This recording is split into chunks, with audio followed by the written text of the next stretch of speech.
শ্রীমায়ের এই ঈশমাতৃত্ব যত্রতত্র প্রকাশ পেয়েছে সহজ সঞ্চরণে, ঘরে বাইরে, পথের পাশে, তেঁতুলতলায়। পতিত মানুষ, ভ্রষ্টা নারী, পশু প্রাণী কেউ তার পাবনী ধর্মাশ্রয় থেকে বঞ্চিত হয়নি। তাই শুধু নয়, সকলে সসম্মানে সপ্রেমে গৃহীত হয়েছে। একদিন গোয়ালপাড়া জগদম্বা আশ্রমে তেঁতুলতলায় চৌকির উপর মা বসে আছেন। এমন সময় পল্লীর এক ডোমের মেয়ে এসে কেঁদে পড়ে মায়ের কাছে নালিশ করল যে তার উপপতি তাকে অকস্মাৎ ত্যাগ করেছে। তার জন্য সে সব ছেড়েছিল, কিন্তু এখন সে যে একেবারেই অসহায়।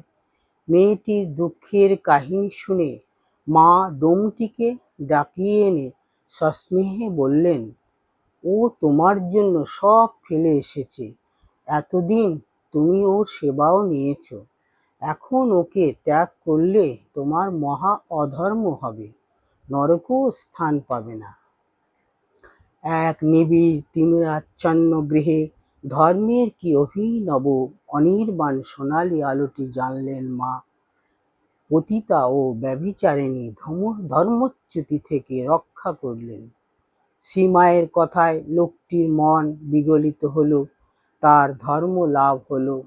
মেয়েটিকে নিয়ে সে ঘরে ফিরে গেল। নরক থেকে নির্মুক্ত হলো তারা।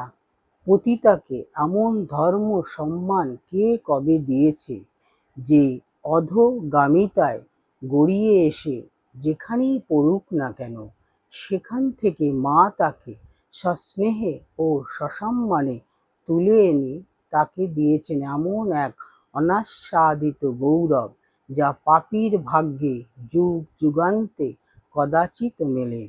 আর সেই গৌরবের নবলোকে পাপীর জীবনে এক নূতন দিগন্ত উদ্ভাসিত হয়। মা তখন রাধুকে নিয়ে গোয়ালপাড়া আশ্রমে রয়েছেন। দুটো কাক কোত্থেকে দুপুরে এসে গাছের ডালে বসে কা কা রবে রাধুকে বিরক্ত করত।